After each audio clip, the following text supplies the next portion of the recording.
How much does it cost to fund a school's arts program? For Perry McClure Middle School, the answer is exactly $1 a year.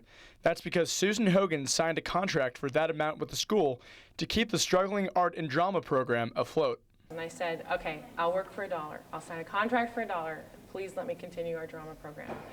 And so they did, and here I am, and it's been wonderful. This is so needed for this community. Hogan used to teach at Perry McClure full-time, but now occupies a part-time position.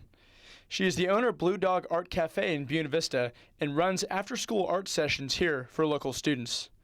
But she is one of several art teachers in Lexington and Buena Vista who are being forced to make do with what little money is available. Hogan says there are always strategies to raise money for the arts. You can do an art class. You can have art classes after school. You can find the money. It's there. It's there. It can be grant money. It can be donations. It can be volunteers. 6 miles away in Lexington, Lilburn Downing Middle School also struggles to pay for art supplies. Principal Richard Dowes says that his art teacher does the best she can with what she has. She uses the term one man's trash is another man's treasure, so she finds ways to incorporate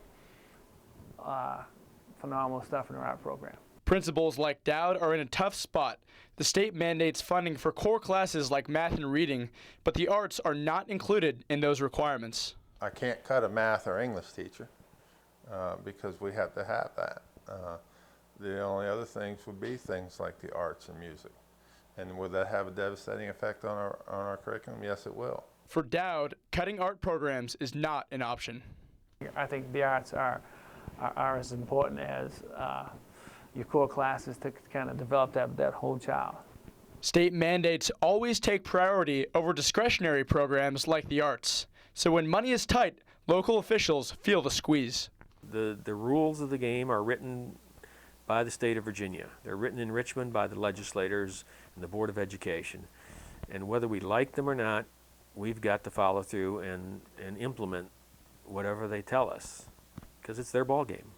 Lexington and county officials will continue to do what they can to provide for their arts programs.